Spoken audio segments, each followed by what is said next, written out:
My grandfather sailed out of here for several trips. And one of them, he was making ready for the second one of that particular month when they would go offshore to the banks. These were dory fishing schooners of old. And he fell sick the night before the trip began. Consequently, he missed the trip. And nothing was ever seen again of either the vessel or any of the crew. They were lost with all hands. And that I remember his telling me about very clearly when I would sit in his shed, summer times in Campobello, when he'd whittle boats and spin sea yarns to me, or with me. And it was a full summer of joy with him.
Hello, I'm the Reverend Brett Hayes.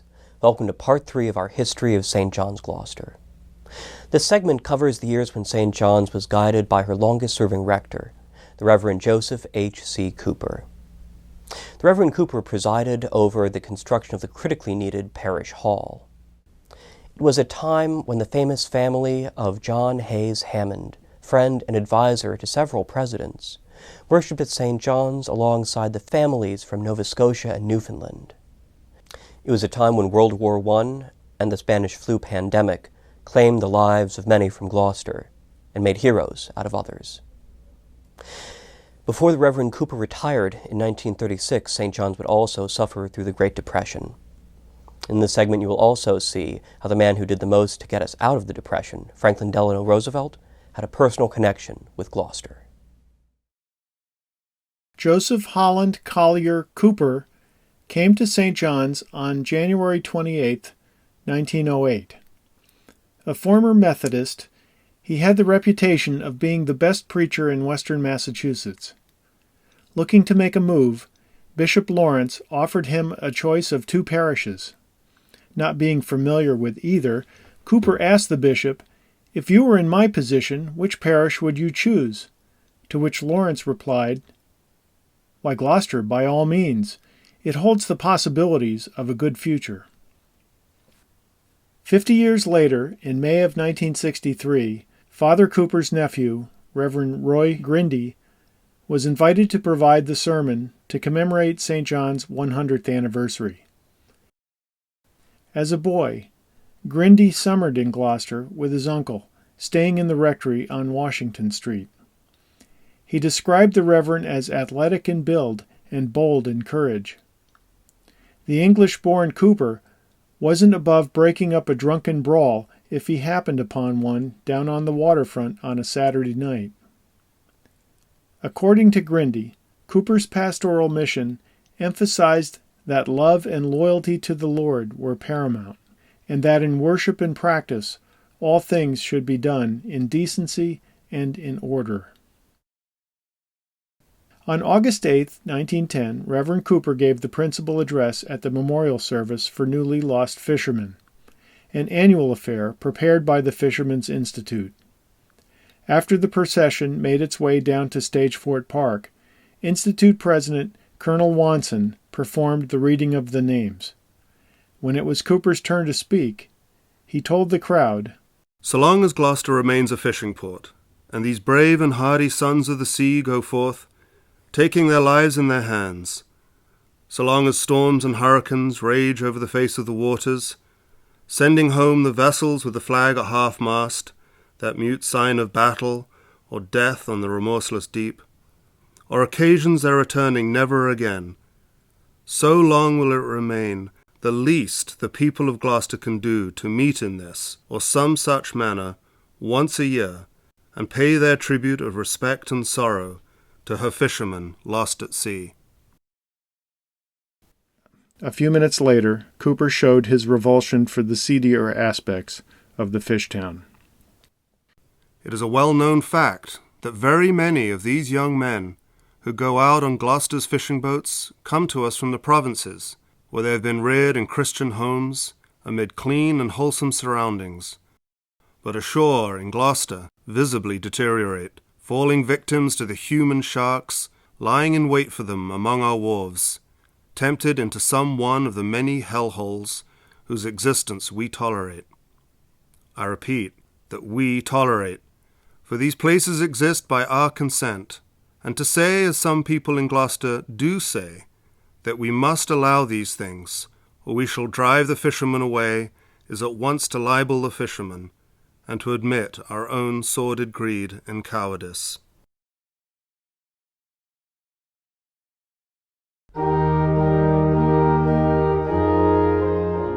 St. John's Church was flourishing, having nearly doubled its assets in the preceding 5 years. This was the result of Gloucester's transformation into a summer resort for wealthy businessmen and their families, by the attention of Bishop Lawrence, who was adept at procuring donations from the upper class, and from a series of rectors who actively ministered to these summer residents, which ultimately resulted in generous donations of much-needed working capital. And minister they did, having found out that the many large Magnolia and Eastern Point hotels were just full of people who would attend services if they didn't have to commute all the way down to Middle Street. Services were held in 5 separate locations throughout the day on Sundays. Supply priests who summered on Cape Ann covered Union Chapel and Magnolia and the Grandview Hotel in Annisquam. Cooper himself would cover 2 or 3 services at St. John's and evening services at the Fishermen's Institute and the Hawthorne Inn Casino in East Gloucester, which would draw guests from the Moorland Hotel at Bass Rocks and from the many guest houses. Between 200 and 300 guests might attend a single evening service at the casino.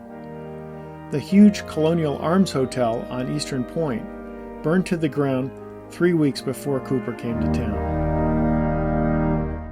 This was the period when a good many of the presidents would have their summer residences in the neighborhood. Usually Beverly Farms, a big house would be rented for them. And they'd come over here as part of their beat, as they did in the summer, and they would amuse themselves by, somebody would put on a clam bake or something like that. But there was a string of Republican presidents. It was also the years when the fishing schooners were becoming more and more irrelevant as far as fishing was concerned. The landings of fish were still pretty good because by now, when they gave up the dories, they took up nets, which would sweep the ocean and bring up everything indiscriminately. Another thing that happened was that in 1914, the Canadians, the men from the Maritimes, as I said, the provinces, stopped coming. They joined the British Army and died in thousands in the trenches in World War I. Canada had 3 whole divisions, much more than she should have for the population because so many died.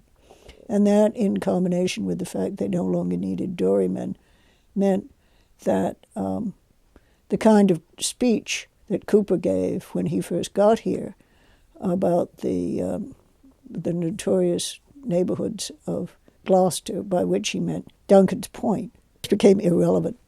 The place cleaned up John Hayes Hammond Sr. had to be the most illustrious of the St. John's members in these days. A close college friend of President William Howard Taft, his name was offered for vice president in 1908, but he failed to round up enough delegates at the Republican convention. He declined offers to be Secretary of the Navy and ambassador to China. From South African gold mines to California oil, Hammond had a Midas touch, and when he wasn't off chatting business with world leaders like the Tsar of Russia or staying in one of his other homes, Hammond could be seen Sunday mornings at St. John's. Plus, he was a major benefactor of the church.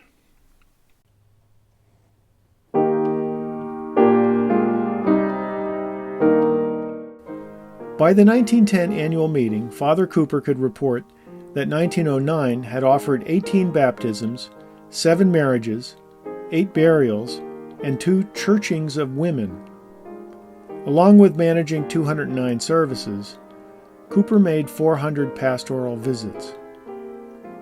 6 months earlier, on Wednesday afternoon, July 28th, Reverend Cooper and the vestry met in the Thompson Room to discuss the most urgent problems at hand, a woesome lack of space. The Thompson Room had been built as a vesting area for the choir and was too small to house large meetings, multiple Sunday school classes, or an office for the rector.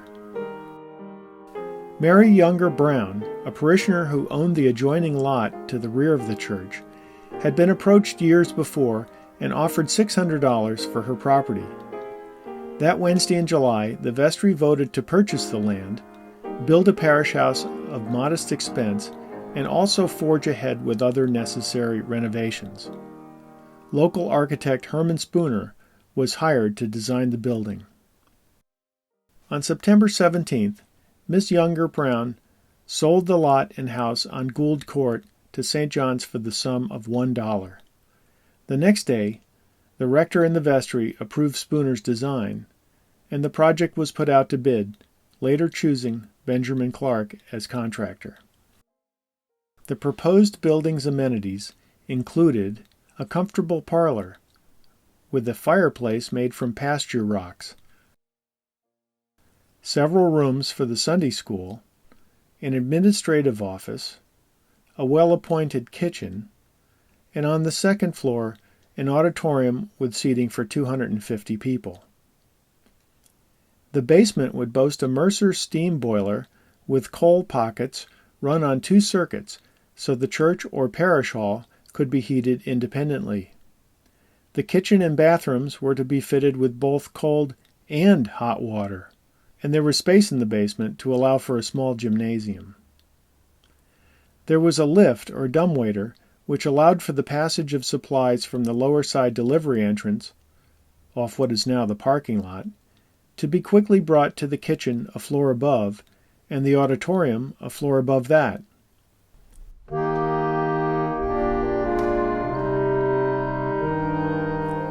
Bishop Lawrence was on hand a year later, in October of 1910, at the parish hall's grand opening, making the trip from Boston by motor car. Lawrence had contributed $2,000 from his diocesan reinforcement fund as seed money for the project. Eventually, $15,000 was raised over the following 5 years to pay for these expenses. The Gloucester Daily Times provided an elaborate description of the new building and marveled at how well it met the many needs of the congregation. The additional improvements, which would be completed over the following years, would include a new pulpit, a chancel rail, stained glass windows, and by 1919, the exterior stuccoing of the church. Stewardship was handled by the St. John's Guild. They helped raise a great deal of money needed for renovation of the church and for equipping the parish house. Guild members made frequent calls on parishioners, and where needed, supplied them with groceries and clothing. With the parish hall finished, new organizations proliferated.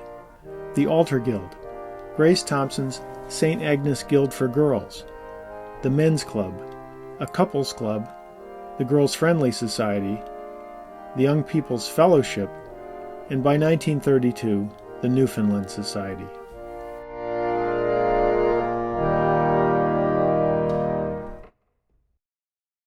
Like his parents, John Hayes Hammond Jr., who was known as Jack, was a member of St. John's. As a boy, he developed a passion for inventing after his father took him on a visit to meet the great Thomas Edison. Later at Yale, he was mentored by Alexander Graham Bell. After college, he worked for a time at the U.S. Patent Office, a shrewd move that taught him where to find technological opportunities. When he returned home, his father built a laboratory on their property, Lookout Hill, for Jack to perform his wireless experiments. These included the remote piloting of an unmanned motorboat around Gloucester Harbor, which frightened some of the locals. He made his first fortune in 1916, selling to the U.S. government patents for radio-controlled torpedoes.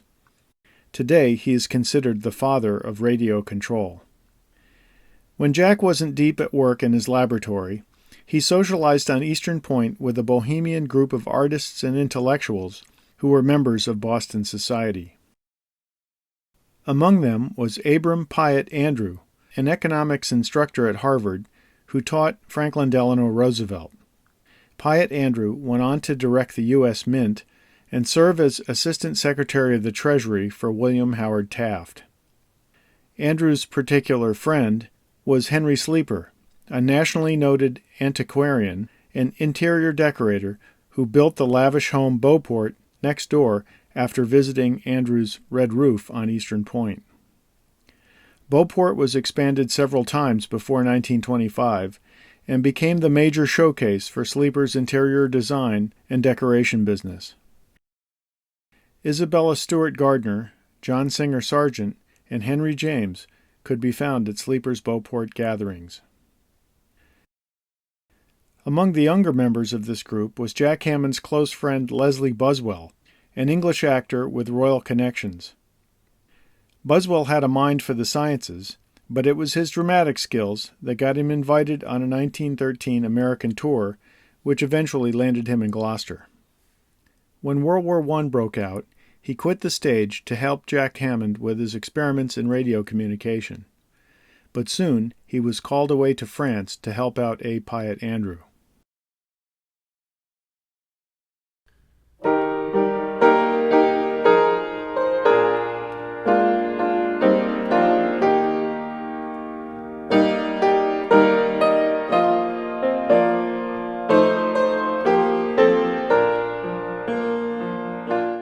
When war in Europe broke out in 1914, the American colony of Paris organized a temporary field hospital to help the wounded soldiers at the front get medical care. The French word for this type of mobile medical unit was ambulance, but we associate this term with the vehicles used to move the wounded. 1914 was the first time volunteers would have access to motorized Ford Model T trucks to transport wounded soldiers, a big improvement over horse-drawn wagons. Two of these early volunteer drivers, going to France 3 years before the U.S. entered the war, were A. Piatt Andrew and Leslie Buswell. By 1915, Piatt Andrew had forged an agreement with the French High Command to allow them to work at the front lines. This marked the formal beginning of the American Ambulance Field Service. Later, ambulance was dropped from the name when the U.S. entered the war and the field service expanded to include military transport. We know it today by its nickname AFS, the organization that sponsors international foreign exchange.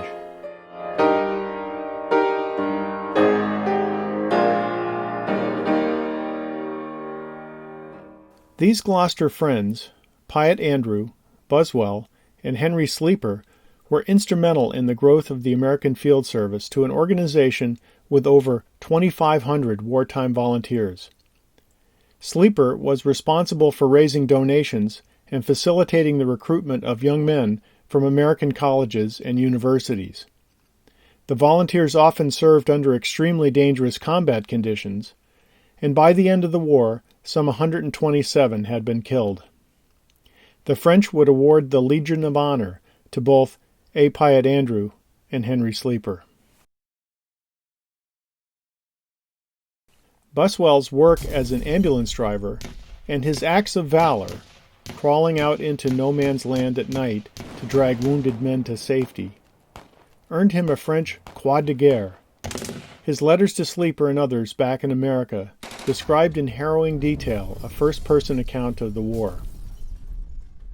Recognizing their inspirational value, the letters were collectively published under the title Ambulance Number 10. The book gained such interest that Buswell came back and did a fundraising lecture tour. Between the book sales and the lectures, he raised over $500,000 for the American Field Service.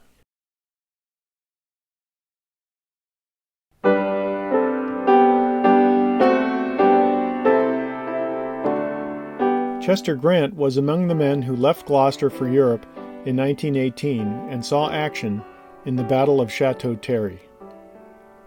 On the morning of July 18, 1918, American forces led by General Blackjack Pershing, along with the French, launched a counter-assault against the German positions, the first in over a year. Chester Grant was part of the famed Yankee Division, which performed a surprise over-the-top charge out of the trenches. Although only in combat for the last 6 months of the war, Americans suffered 20% casualties, Chester Grant among them. He received the Silver Star and a French Croix de Guerre for bravery in battle.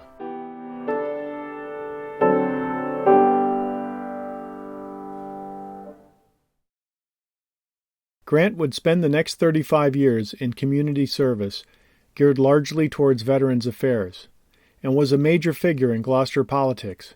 He ran for mayor in the 1940s. He was a respected and outspoken city councilor when he died in 1954. His funeral was held at St. John's, and he is buried at Locust Grove Cemetery. We remember him today as the person after whom Grant Circle is named.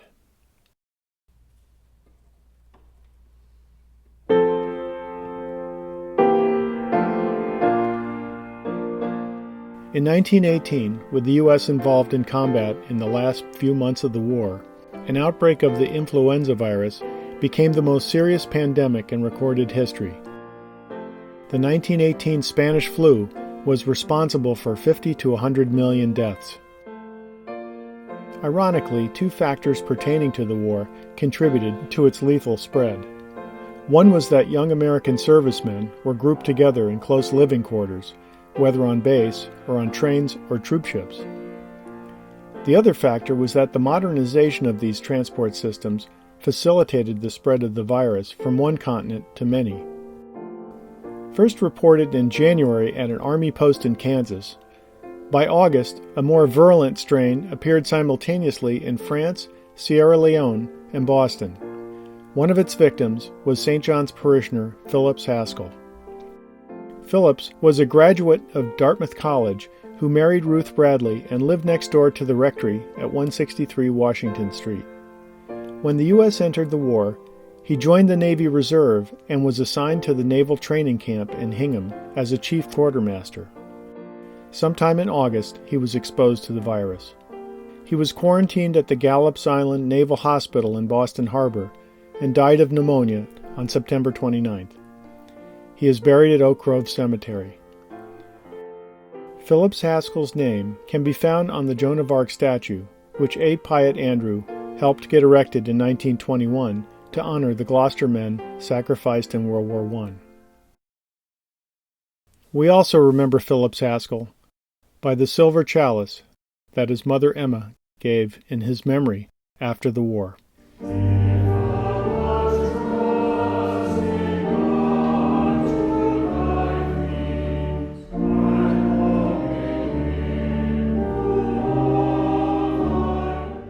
A. Piatt Andrew went on to win the seat in Congress that he held until his untimely death in 1936.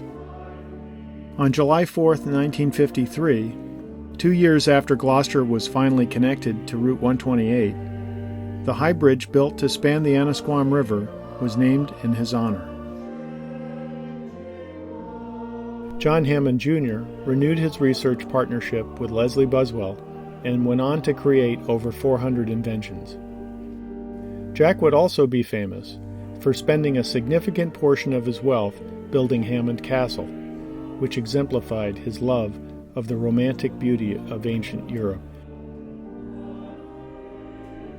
Nearby, Leslie Buswell built Stillington Hall, a replica of his family's 16th century English manor house, still one of Gloucester's most distinctive residences. When Leslie was in town, he could be found Sunday mornings at St. John's and would often participate in reading one of the lessons. Buswell later became a colonel in the Army Air Corps and received a Bronze Star and a second Croix de Guerre for his efforts in World War II. He died in 1964 after a full life in the service of others. After services at St. John's and his church in Miami Beach, he was buried at Arlington National Cemetery. We remember him by the antique Dutch stained glass windows that he donated in 1957 in memory of his parents. They are located in the narthex as you enter the church.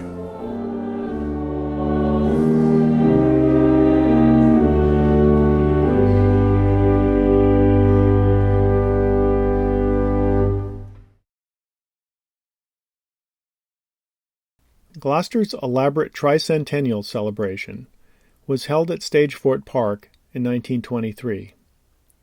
Event organizers asked local clergymen to come and reflect on those contributions their congregations had made over those 300 years since the Anglican John Lyford fled Plymouth for Cape Ann.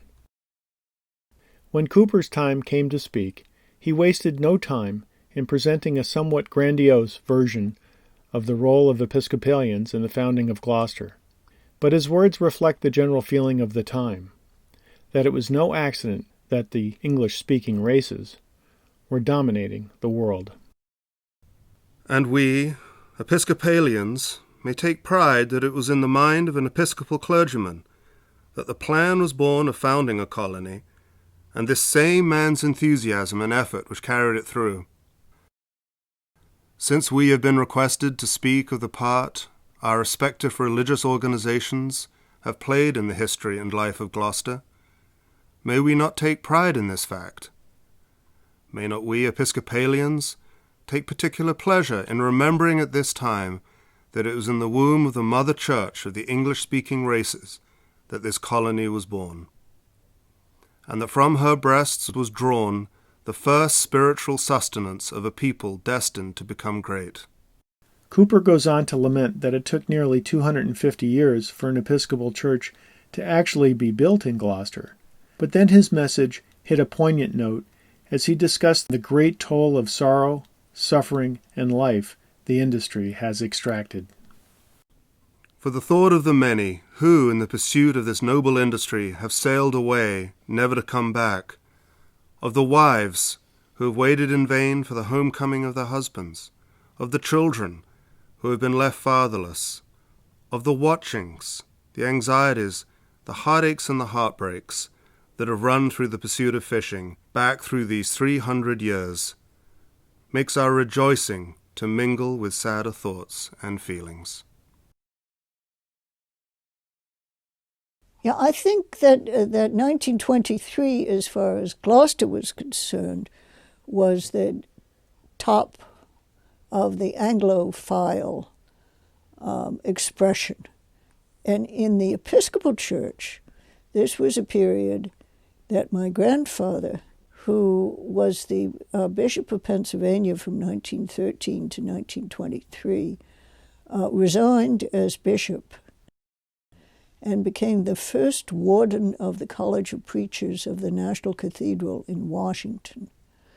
They had, as it turned out, of course, irrational idea, I think, in the backs of their minds that Episcopalianism would become the established church in some way.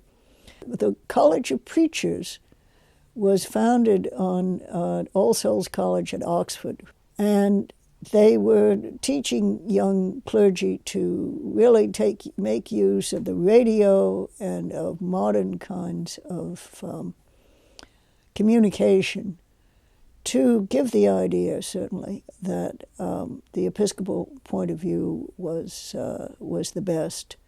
The National Cathedral was to be the sort of Westminster Abbey of America. In fact, the only president who was buried there was Woodrow Wilson.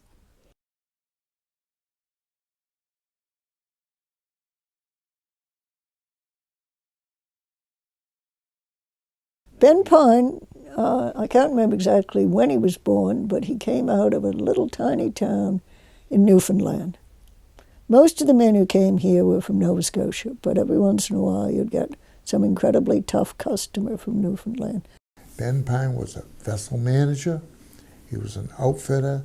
He operated a very successful company that took care of at least 30% of the fishing fleet in Gloucester. By that I mean the Nova Scotian Canadian people all gravitated to his wharf because he was one of them. He talked the same language.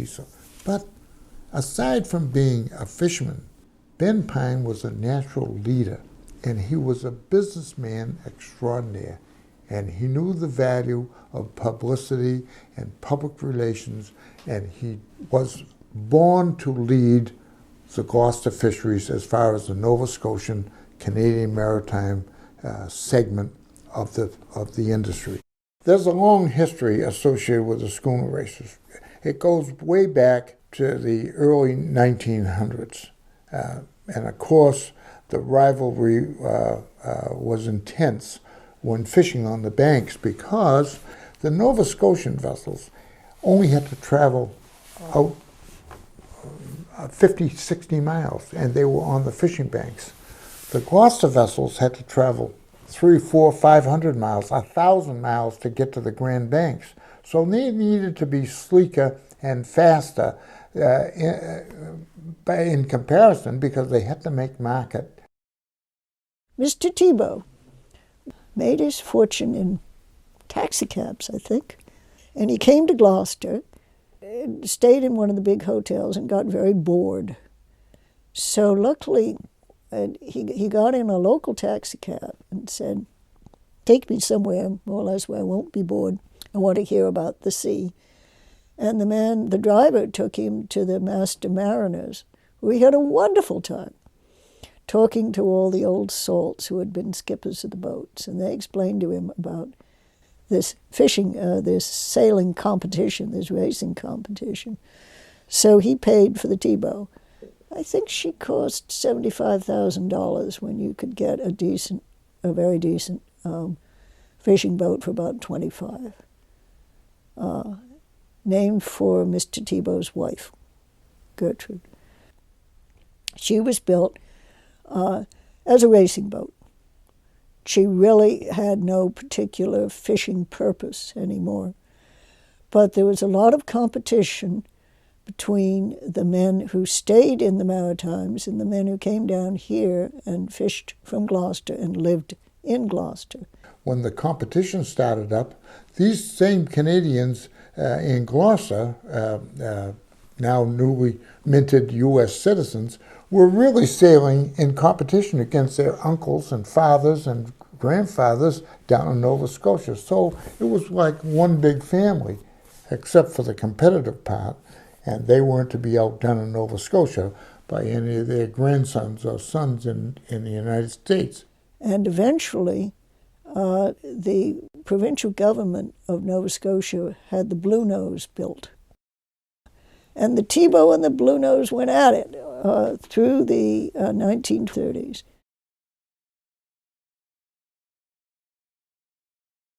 Bishop Rhinelander had summered on Eastern Point for over 20 years. He not only attended St. John's for Sunday services, but took an active role advising Reverend Cooper and the vestry whenever he could. By the late 1920s, St. John's was again feeling constrained by physical space limitations, and talk commenced about rebuilding the church. The Universalists next door rejected an offer to sell their land in back of the sanctuary. The idea of rebuilding the church from scratch was considered and rejected. Bishop Rhinelander personally hired architect Norman Sturgis to come up with a design for expanding the sanctuary to accommodate 300 people from the 220 it then held. The Sturgis plan extended the entrance closer to Middle Street and put a transept off the right side in front of the outside entrance of the Thompson Room. Being very concerned about the cosmetic appearance of both the interior and exterior, he recommended a stone archway dividing the nave from the sanctuary over the communion rail to, in his words, form a frame for the altar.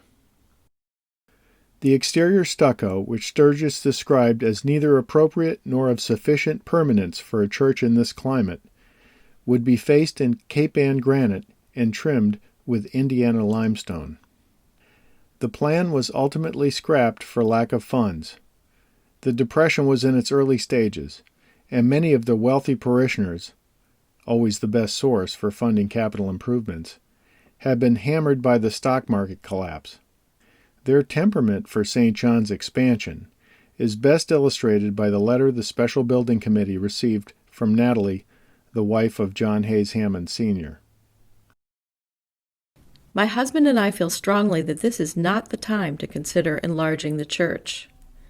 Indeed, we are most emphatically opposed to this venture and wish to put ourselves on record that we will lend no financial aid. Times are hard, labor costly, and our congregation inadequate during 2/3 of the year to require or support a larger edifice.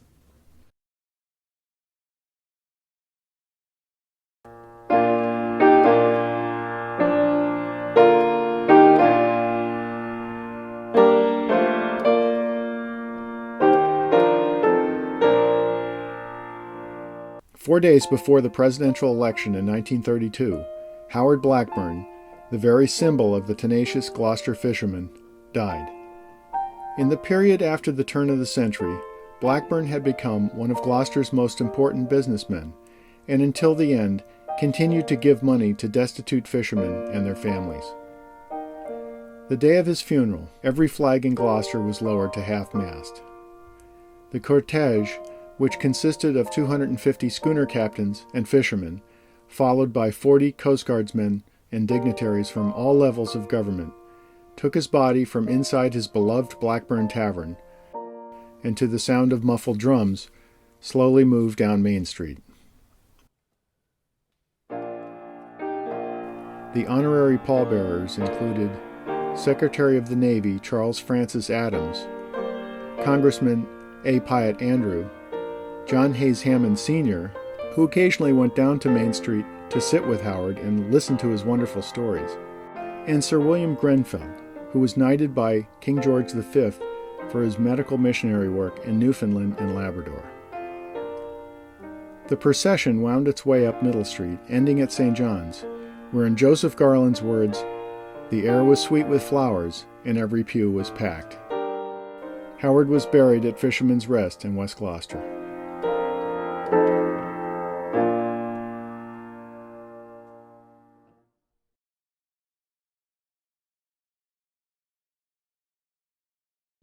I was born here in Gloucester. We lived in various parts of town. It was Depression times. You moved where you could find a rental. And of course, it was that time when, if you look at the pictures of St. John's back, you never saw a woman or a girl in the choir. And it was a simple life. People thought more of centralizing even their extracurricular activities within the church. The church was very much centered to people's lives back then than it is today. And when they gathered for instance, decorate the church on Christmas time, it wasn't a matter of money. Somebody had a truck, and the young folks would gather, and we would take a lunch, and we would go up like Dogtown Common or someplace and collect the greens, probably have a picnic somewhere, and come back, and then it would be announced that they would meet in the basement of the church, and the young folks and the old folks. It was more of a gathering of younger and old folks back then. Mrs. Moulton was quite active in the Women's Auxiliary. They had the Newfoundland Society, because a lot of St. John's people were Newfoundlanders. And we had wonderful times. And her fish chowders, baked fish suppers were the top thing. And we had a wonderful time. By 1933, the number of Gloucester citizens on relief doubled. There was, of course, no social security, and the city's welfare system, the poor farm, was a remnant of colonial times. But it was restricted to helpless elderly and indigent citizens, a system that had no proviso for healthy, able-bodied men. Nearly 4,000 men and women were unemployed in the city of 24,000. 263 children were unable to attend public school for lack of clothing or shoes, and it was up to the churches and the service clubs to do whatever they could to meet this need. My mother sent a note over to my aunt, who lived in East Gloucester, and said that she didn't have so much as a loaf of bread in the house. And I remember my aunt she had hens, and every once in a while I would go over on the bus and get a bucket load of eggs. And I'll forget one time I was on the bus, and one man said to me, "Child, what are you going to do with all those eggs?" What was he thinking that time in age what I was going to do with them? I was going to eat them, not myself, but the family. But whatever she had extra, she would send it over. There are times that we went to bed with a piece of bread with molasses and probably had a cup of milk with it. Yeah. So to get a main meal, we had our main meal at noontime. It was mostly fish, or it was eggs, or whatever you could, or reused fish from the day before, and something like that. My grandparents knew the Roosevelts because the island of 1,000 people, everyone knows one another. The Roosevelts came occasionally in the summer, and they had a large cottage there. And so my grandfather was an obvious person of the sea who was employed by Mr. James Roosevelt to skipper the Half Moon, a 40-foot English cutter by design, by sail design, which means it had a great big mainsail and a fairly small jib, but a boom that hung way off after the stern. But he had been on the sea all his life, and he was a native of Campobello, and he had worked for other yachtsmen. Turn of the century, I guess it would have been when he worked there, because FDR then was a young man, a young 14-year-old fella. My grandfather taught him how to sail. And 2 generations later, my grandfather taught me how to sail. So both FDR and I had the same teachers in the art of sailing and navigating around the tricky waters of Campobello in the Bay of Fundy. Roosevelt had been elected in November. The Depression was just awful all over the country. Everything, they thought the banks were failing. People were just about starving. There was despair in the country. And the first 100 days just made a tremendous difference. You could see this in the newspapers, even though the Gloucester Times didn't like Roosevelt. There was energy in Washington. There were all sorts of social services suddenly put into place. There was new hope. In that desperate spring of 1933, A. Piatt Andrew worked behind the scenes with Captain Ben Pine, veteran of the great schooner races, to create publicity for Gloucester's plight. They were hoping to convince Congress that a tariff on imported Canadian fish would secure the survival of the Gloucester fishermen. Ben Pine with help from Gloucester, had the bright idea that he would take the T-boat to Washington to make a special plea for the fishermen. They sailed in up the Potomac, and there was the President and Mrs. Roosevelt out on the presidential yacht. So they tooted away, and they waved, and the President waved back, and Mrs. Roosevelt waved back, and they tied up. Mrs. Roosevelt climbed over every bit of the T-boat and reported back to the President. She invited the whole family for tea. A. Pied Andrew had more or less engineered the whole thing. He was our representative. He managed to get in petitions and all sorts of things. It didn't do any good as far as the fishermen were concerned, but it certainly got publicity.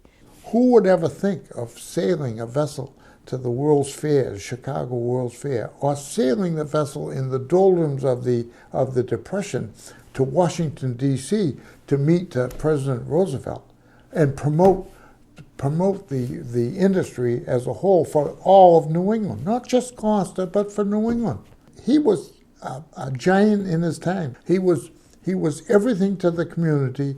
He was everything to the industry, and yet he could bring himself right down to the individual and be right with the ordinary man on the street. He was liked by everybody. So now we cut to June, when the President is finally free. And with great anxiety in Gloucester, because Ben craftily had persuaded Emile Gruppe, probably the best of our artists of the time, lived on Rocky Neck, to paint a picture of the T-boat under sail. They were very anxious that the President would stop off in Gloucester. And in fact, she turned up in this rented yacht.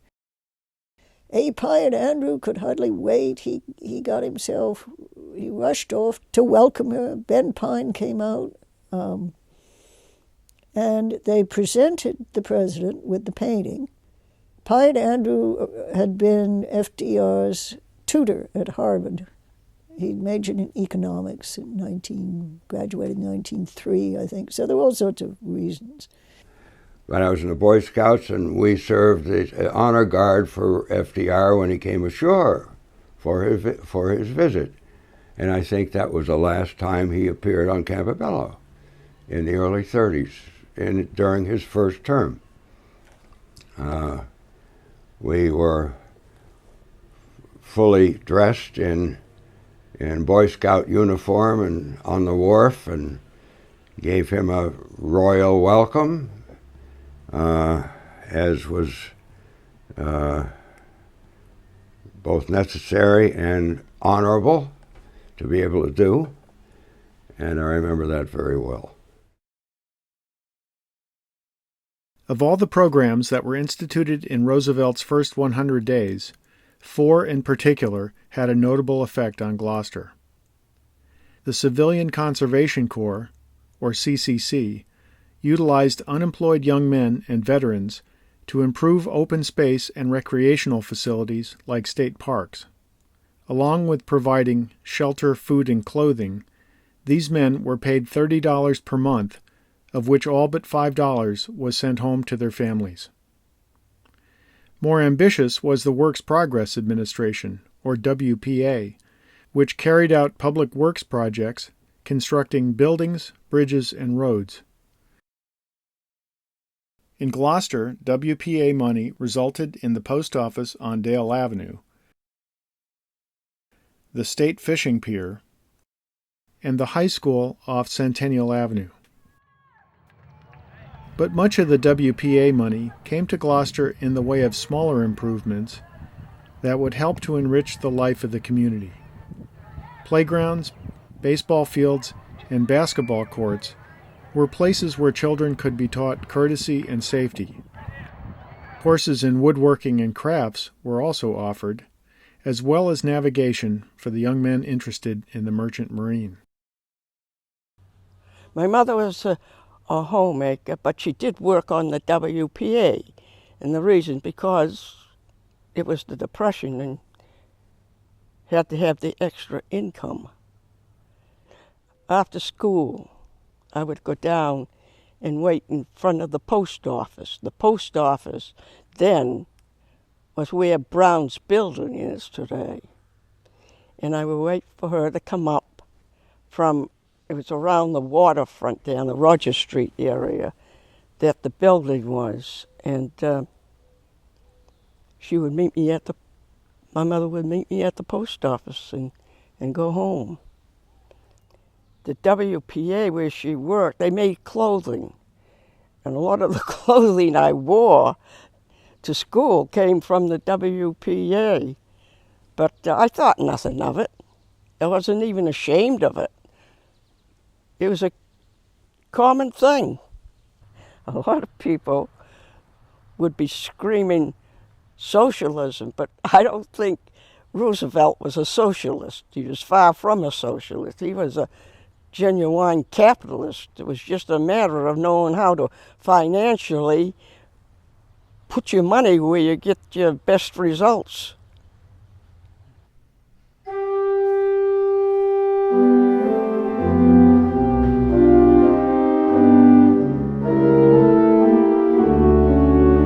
By December of 1933, with the strong support of Mrs. Roosevelt, the President set up the Public Works of Art program, the PWAP.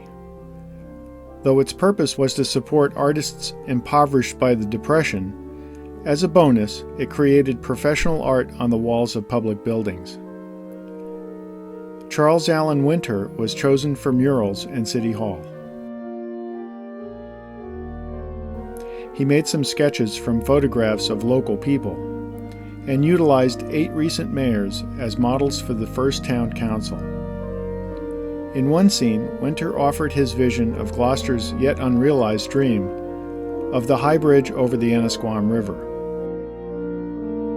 In the welfare mural, a small boy receives a new pair of shoes from a goddess, discarding his worn-out pair. With her other hand, the goddess pushes a basket of food towards a group including a woman and child with a productive factory in the background. Winter's use of allegory reflects his socialist background, and although old-fashioned by 1937, was still popular. Restored in 2013, these paintings continue to be a local treasure.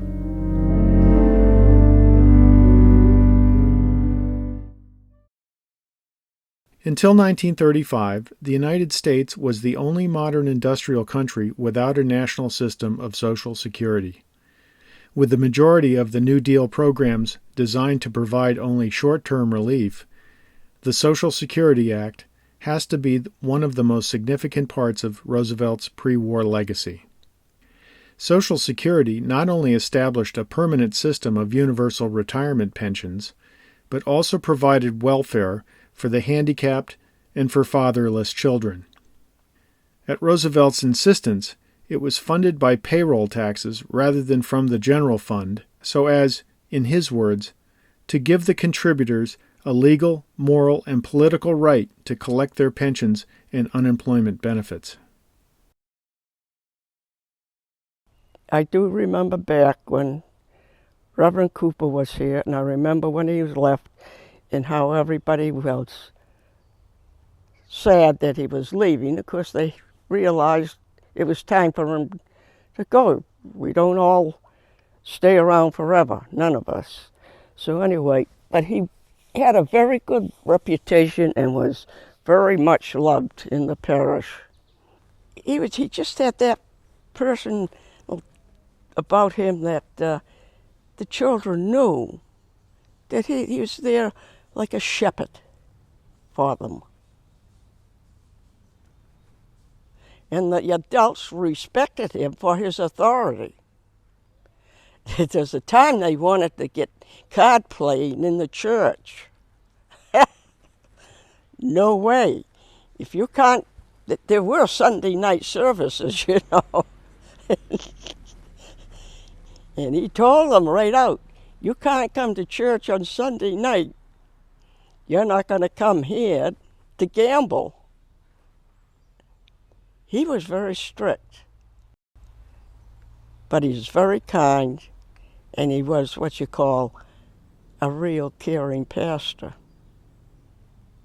On November 29, 1936, Reverend Cooper performed his final service after having completed the longest pastorate in St. John's history, serving 28 years. With nearly 200 parishioners in attendance, Cooper voiced his profound appreciation for the universal kindness, loyalty, and sympathetic cooperation given him by the parish. He pleaded to those present, "Be loyal to your church. Remain loyal. Be loyal to each other." Cooper retired the next day and planned to live in their Forest Street home in Manchester, working as a supply priest after wintering in Vero Beach, Florida. Reverend Robert N. Rodenmeyer was chosen to take his place as rector. It was in Vero Beach that Cooper died just 4 months later on April 8th. Cooper had always been regarded as physically fit, and he frequented the Gloucester YMCA to play athletic games, but unfortunately had developed problems with angina in the final year of his life. The Reverend W.F.A. Stride of Christ Church, Hamilton and Wenham, his close friend, eulogized him at St. John's, saying, "Setting aside the ambition of personal advancement, he devoted himself for all but a few months of his service in the Episcopal Church to the needs of one parish. Outside of that parish, he was little known, for he set himself with a single mind to a single objective, on which he concentrated all his energies. His work was unselfish and self-sacrificing. He had the capacity to clothe deep thought in simple and memorable words, and so gave both a spiritual and mental sustenance to those who heard him." Senior warden and organist Myron Tarr said of Cooper, "As a friend, no one could be more loyal, generous, and kind. In countless ways, he helped gladly all who came in trouble to him. His love for children, especially the very young, evidenced in part by the short, beautiful, extemporaneous prayers at the altar in their behalf, was deeply moving." Cooper was an active member of the St. Anne's Parsons Club and had a close connection with most of the ministers in Gloucester. Reverend Miles Kiley of St. Anne's Catholic Church told the Gloucester Daily Times, "I am deeply grieved to learn of his death. His kindly manner and helpful counsel endeared him to all."